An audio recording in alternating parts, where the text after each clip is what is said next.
Selamat siang, Assalamualaikum. Madi akan menerjemahkan omongan saya. 우선 여러분들을 만나 뵙게 돼서 반갑습니다. Saya merasa senang sekali bisa bertemu kembali dengan saudara-saudara sekalian. 오늘은 여러분들한테 그 금년도에 인도네시아 시험에 대해서 설명을 드릴까 합니다. Kami akan menjelaskan kepada saudara-saudara sekalian terkait dengan ujian tahun 2020. 먼저 다음 주 화요일서부터 특별 시험이 시작이 될 예정입니다. Mulai minggu depan hari Selasa, ujian CBT khusus akan dimulai. 이번 특별 한국어 시험은 승바람과 찌라짜스 두 군데의 시험장에서 시행될 예정으로 있습니다. Ujian CBT khusus kali ini direncanakan akan dilaksanakan di dua tempat, yaitu di ruang CBT Semarang dan ruang CBT Ciracas Jakarta. 여러분들도 알다시피 아직까지도 인도네시아 전체의 코로나 19가 아직 완전히 통제가 되지 않은 상태이기 때문에 상당히 위험한 상태에서 시험을 볼 수밖에 없는 점 안타깝게 생각하고 있습니다. Seperti kita ketahui bersama bahwa kondisi corona di Indonesia belum bisa terkendali secara sepenuhnya dan harus dijalankan ujian untuk saat ini. Ini kondisinya masih cukup sedikit berbahaya, jadi kami juga merasa ada permintaan maaf kepada saudara-saudara sekalian. 다만 그 시험이 코로나 때문에 일단 제조업 시험도 3월에 일부 시행하다가 멈춰져 있는 상태이고 시험을 기다리는 많은 분들이 계시기 때문에 또 내년도에 그 한국에 입국할 수 있는 상황이 오게 되면은 여러분들이 또 시험을 못 본 경우에 많은 피해가 갈 수도 있고 해서 위험을 무릅쓰고 시험을 진행하고자 합니다. Ya. Kemudian untuk ujian yang sudah berlangsung pada bulan Maret tahun ini, karena kondisi corona sehingga ujian untuk sementara waktu dihentikan pada waktu itu, sehingga banyak sekali para peserta yang masih menunggu dan supaya nanti bisa ada tetap penempatan tenaga kerja Indonesia ke Korea Selatan untuk tahun-tahun depan atau tahun berikutnya, maka dalam kondisi corona yang masih cukup berbahaya ini juga kita usahakan untuk dilaksanakan ujian. 시험을 보는 중간에 코로나에 감염될 수 있는 위험을 최대한 막고자 우리 EPS 센터에서도 송출기관과 협력해서 최대한 안전하게 시험을 볼 수 있도록 준비를 하겠습니다. Ya. Untuk pelaksanaan ujian ini dari pihak Indonesia IPS Center bekerja sama dengan BP2MI agar dalam pelaksanaan ujian kali ini bisa dijaga kesehatannya, karena kemungkinan juga nanti dalam pelaksanaan ujian itu bisa terkontaminasi ataupun istilahnya tertular COVID. 그리고 특히 3월에 시험을 시작했다가 중지된 제조업 시험에 대해서도 많은 분들이 이 시험이 언제 시작되는지 많이 궁금해 하실 걸로 알고 있습니다. Terus kami juga mengetahui bahwa para peserta ujian yang sudah mengikuti ujian bulan Maret, kemudian karena corona itu dihentikan, mereka juga pada ingin tahu kapan ujian itu akan dilaksanakan lagi. 그래서 일단 제조업 시험도 그 22일서부터 시험을 보는 게 어떤가 해서 현재 EPS 센터에서 송출 기간에 시험 가능 여부를 회신해 달라고 요청해 놓은 상태입니다. Direncanakan untuk ujian CBT umum yang telah terhenti akan dilaksanakan pada tanggal 22 Oktober 2020 ini dan kami telah mengajukan kepada pihak BP2MI apakah nanti untuk ujian CBT umum ini bisa dilaksanakan lagi pada tanggal tersebut. Kami nanti akan minta jawaban dari pihak BP2MI. 물론 아직 회신이 안 왔기 때문에 완전히 확정된 것은 아니지만 문서가 가기 이전에도 송출기관 청장님이나 국장 등과 협의를 했기 때문에 어느 정도 시행이 이루어지리라고 생각을 하고 있습니다.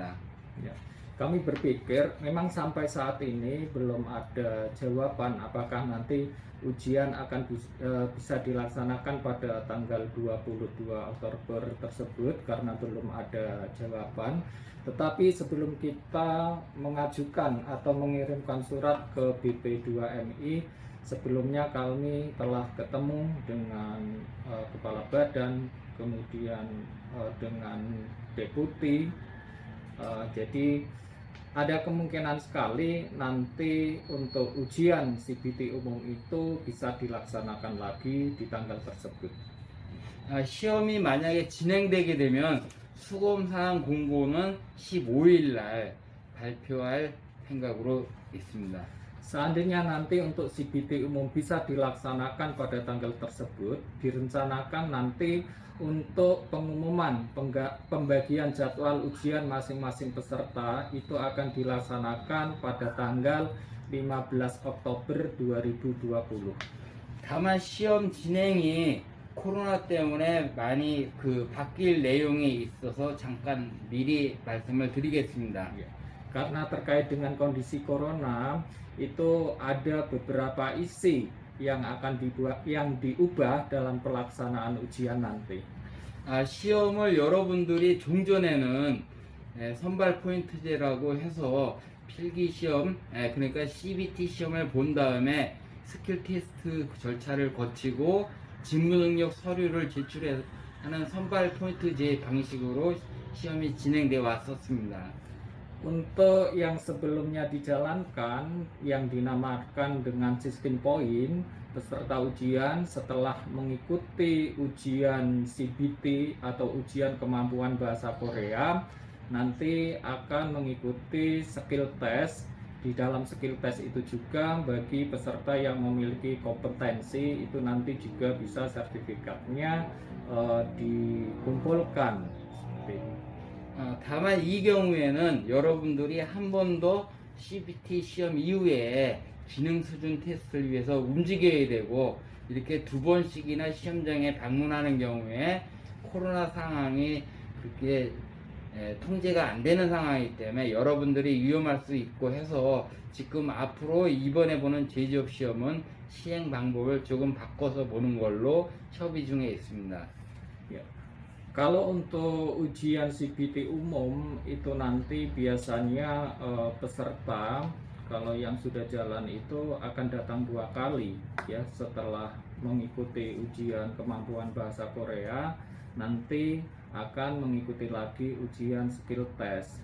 Namun karena kondisi corona yang ada sekarang ini, hal ini bisa sangat berbahaya sekali. Oleh karena itu kami sedang dalam diskusi atau membicarakan terkait dengan isi dalam pelaksanaan tes nanti.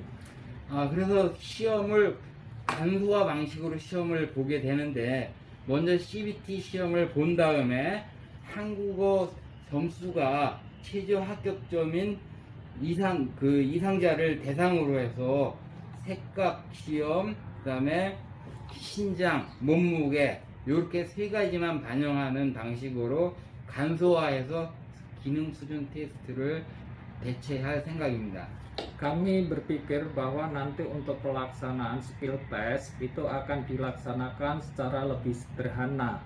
Jadi nanti peserta setelah selesai mengikuti ujian CBT atau ujian kemampuan bahasa Korea itu langsung akan melanjutkan ujian skill test bagi mereka yang mendapatkan nilai 100 atau 100 lebih.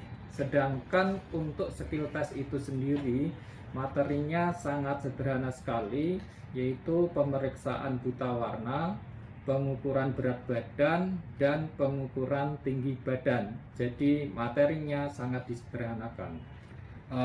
그래서 여러분들이 시험은 지원의 대상자들이 상당히 많기 때문에 11월 동안, 그러니까 10월 22일서부터 11월 말까지 한 달간 만여 명에 대해서 시험을 볼 생각이고요. 나머지 인원에 대해서는 한 12,000명에 대해서는 내년도에 계속 이어서 시험을 볼 생각입니다. Ya. Terus jumlah pesertanya itu sangat banyak sekali. Nanti untuk CBT umum ini di tahun ini rencananya itu dimulai tanggal 22 Oktober 2020, kemudian diakhiri sampai dengan akhir bulan 11. Jadi kurang lebih selama 1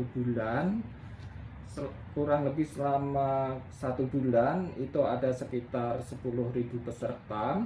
Nah, selebihnya nanti akan dilanjutkan di tahun 2021. 그래서 CBT 시험에 응시하는 수검자들은 해당 시험을 본 다음에 점수가 나와서 본인이 최저 합격점 이상이다, 이런 경우에는 바로 시험이 종료되자마자 면접 시험장으로 이동하게 됩니다. 여기서 신장, 몸무게를 재고 색각이 이상 있는지 없는지 요걸 검사 받은 다음에 집에 돌아가시면은 모든 시험이 끝나는 걸로 이렇게 생각하시면 될 것 같습니다. Jadi peserta yang sudah selesai mengikuti CBT atau tes kemampuan bahasa Korea yang langsung bisa dilihat hasilnya ketika ujian selesai dan dia mendapatkan nilai yang memenuhi syarat, maka langsung masuk ke ruangan masuk ke ruangan skill test yang telah disiapkan. Nanti di situ akan dilanjutkan dengan pemeriksaan buta warna, kemudian pengukuran tinggi badan, pengukuran berat badan. Setelah selesai nanti langsung pulang. 그래서 여러분들 특히 3월 달에 시험을 본 일부 분들이 계신데, 그럼 우리는 어떡하냐 이렇게 말씀하실 것 같아서 말씀드리면은, 그 3월 달에 시험을 보신 분들에 대해서는 최저 기준 점수 이상 되신 분들한테 별도로 날짜를 지정해서 그 면접 시험, 그러니까 색각 여부, 신장, 몸무게 이렇게 잴 수 있는 테스트 기간을 별도로 안내할 생각입니다. Terus bagi peserta yang sudah mengikuti tes CBT atau tes kemampuan bahasa Korea pada bulan Maret tahun 2022 ini, tahun 2020, nanti bagaimana mereka bisa mengikuti ujian skill test, ya. Dari kami nanti akan membuat jadwal tersendiri dan akan diumumkan bagi peserta yang memang nilainya memenuhi syarat untuk mengikuti skill test. Sama materinya yaitu terdiri dari pemeriksaan buta warna, pengukuran tinggi badan, dan berat badan. 그리고 합격자 발표도 금년 동안 한 해에 본 인원에 대한 비율을 따져서 한번 발표를 하고, 내년에 시험 보시는 분들한테도 내년에 한번 그 전체 인원 대비 일정 비율을 합격시키는 방법으로 해서 여러분한테 먼저 보든 나중에 보든 합격률에 손해가 안 가도록 조치할 생각입니다. Terus untuk pengumuman kelulusan nanti akan diumumkan bagi mereka atau peserta yang ikut ujian di tahun ini juga akan mendapatkan atau pengumuman kelulusan di tahun ini. Kemudian yang ikut di tahun depan juga akan diumumkan kelulusan tahun depan berdasarkan persentase jumlah peserta ujian. Jadi meskipun Anda ikut di tahun ini ataupun ikut di tahun depan, tahun 2021, Anda tidak akan merasa dirugikan. 다만 부탁드리고 싶은 것은 제조업의 경우에는 특별시험이 50%씩 입시라는 것에 비해서 제조업의 경우는 100%씩 인원을 다 한꺼번에 시험을 보는 거기 때문에 상당히 코로나 감염에 대한 위험성이 철저한 준비가 따르지 않으면 힘든 상황입니다. Iya. Jadi untuk ujian CBT khusus itu daya tampung ataupun peserta yang masuk 50%, tetapi untuk ujian CBT umum nanti daya tampung atau peserta yang masuk ke ruangan ujian itu adalah 100%. Jadi kemungkinan untuk terjadinya penyebaran COVID atau tertular itu masih sangat bahaya sekali. oleh karena itu mohon perhatiannya dari Anda sekalian. 따라서 제조업의 경우에는 대신에 온도가 높다던가 해서 시험에 응시에 코로나19 감염 위험성이 있다 이렇게 의심이 된다 하는 분들에 대해서는 당일 시험을 입실하지 않는 대신에 별도로 그 전반 금년에 시험 보는 분들은 12월 초에 그리고 내년도에 보는 분들은 내년도 시험 마지막 주에 별도로 시험 응시 기회를 드릴 생각입니다. 그렇기 때문에 다른 분들의 건강을 위해서도 본인이 좀 열이 지나치게 높다던가 하는 경우에는 와서 사전에 말씀하시고 시험 날짜를 변경하는 절차를 갖춰주시기 바라겠습니다. Kemudian untuk peserta yang mau masuk ruangan ujian nanti akan diadakan pemeriksaan suhu badan ya. Bagi peserta yang suhu badannya itu tinggi atau mungkin dia ada kemungkinan terbawa terinfeksi dari keluarga, peserta yang seperti itu nanti tidak akan diperbolehkan untuk masuk atau mengikuti ujian ya. Jadi peserta yang suhunya tinggi ataupun istilahnya punya kondisi yang tadi seperti saya katakan tadi akan dijadwalkan tersendiri waktu ujiannya ya. Untuk mereka yang masuk dalam daftar ujian tahun ini, kalau misalnya suhunya tinggi tidak bisa ikut ujian, maka akan dijadwalkan ujian di awal bulan 12 tahun 2020. Sedangkan mereka yang ikut di tahun depan nanti akan dijadwalkan di setelah ujian selesai. Jadi ada jadwal tersendiri. 단 시험이 내가 열이 있어서 나 안 보겠다 이렇게 해서 본인 스스로 안 나오는 것은 인정이 되지 않는 상황입니다. 왜냐하면 저희도 모르기 때문에 이 수검자께서 나는 결실을 했다 아니면은 내가 아프기 때문에 다른 사람을 위해서 시험을 옮기고 싶다 이런 의사 표시가 없으면은 전부 우리 입장에서는 결실을 했구나 이렇게 판단할 수밖에 없는 상황입니다. 따라서 혹시 열이 높다던가 나 코로나 바이러스가 현재 감염이 의심돼서 격리 중이기 때문에 시험이 좀 어렵다 하는 경우에는 반드시 휴대전화라던가 이걸 통해서 전화 또는 사진을 보낸다던가 하는 방법으로 본인이 이러이러한 그 문제점으로 시험 날짜를 연기하겠다 하는 의사 표시를 반드시 해 주셔야지만 시험이 연기되는 것을 분명히 말씀을 드리겠습니다. Kalau misalnya ada peserta yang kondisinya suhunya tinggi atau mungkin kondisinya lagi sakit terkait dengan corona, akhirnya dia tidak datang, maka peserta yang seperti ini juga tidak bisa secara otomatis yang bersangkutan itu akan dijadwalkan ulang di hari berikutnya. Karena kalau misalnya tidak ada kabar mereka tidak datang, akan dianggapnya yang bersangkutan itu memang absen ataupun tidak hadir ya. Kalau memang Anda suhunya tinggi dan tidak bisa datang, Anda bisa menghubungi ke pihak panitia ujian gitu untuk memberitahu alasannya. Bisa juga mengirimkan foto identitas Anda ya terkait dengan ujian ini supaya nanti bisa dijadwalkan untuk ujian di hari berikutnya. 아무튼 그 시험이 진행되기 전에 다시 한번 제조업의 경우에는 이런 사항이 있습니다 하고 안내 방송을 다시 한번 자사행 그 안내가 확정되면은 말씀드리도록 하고요. 오늘은 앞으로 특별 시험뿐만 아니라 진료까지도 같이 수험자 여러분께서 특별히 시험을 보기 위해서 주의해야 될 사항에 대해서 안내를 드리겠습니다. Iya.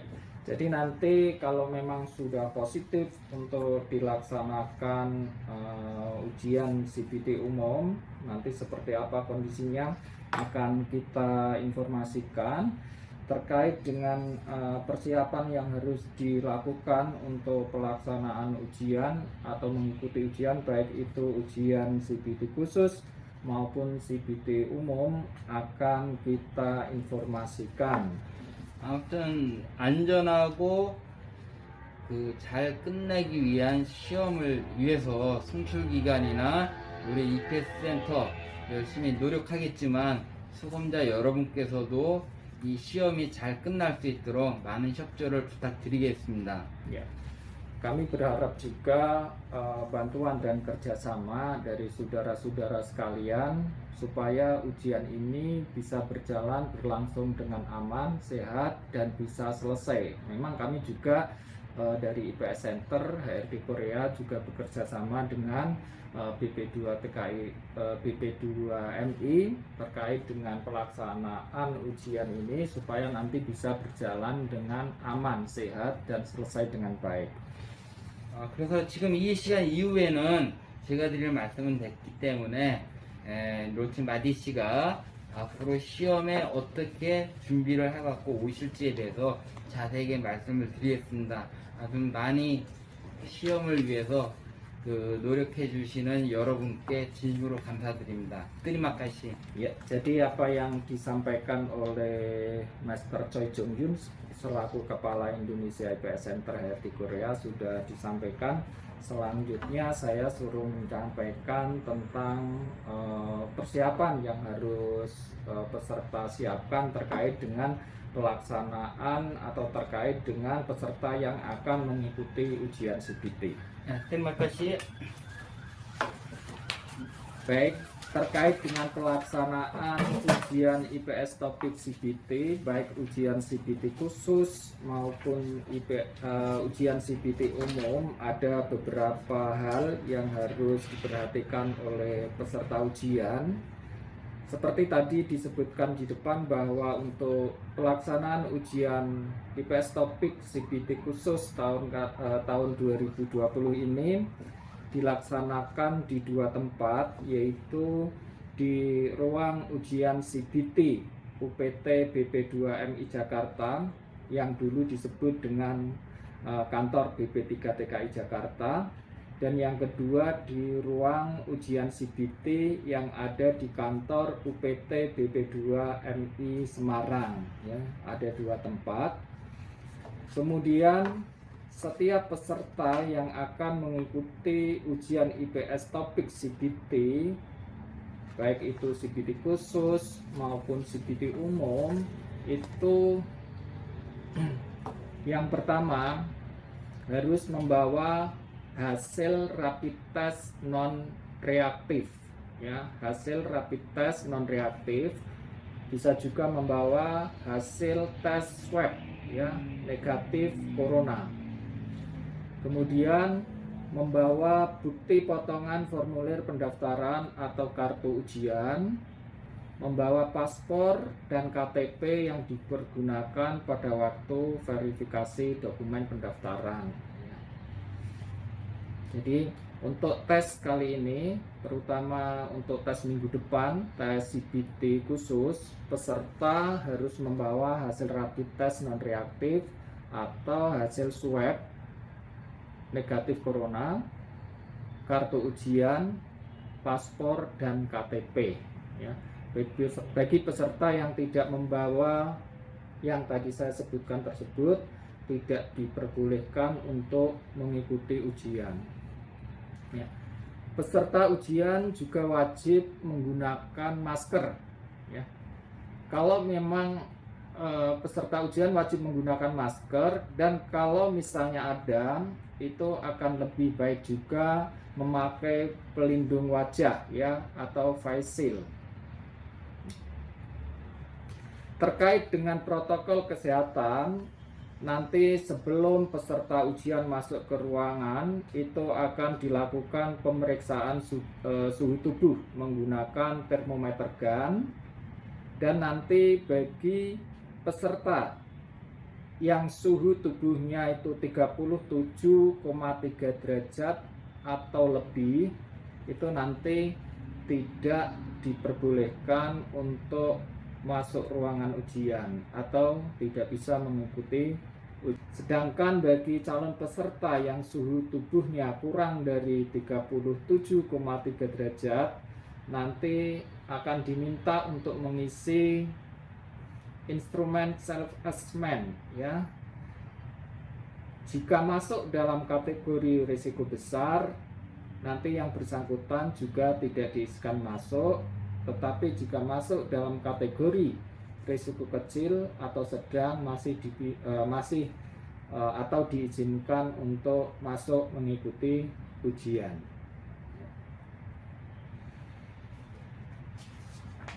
Selama ujian berlangsung, nanti peserta juga tidak diperbolehkan untuk keluar ruangan ya dengan alasan apapun.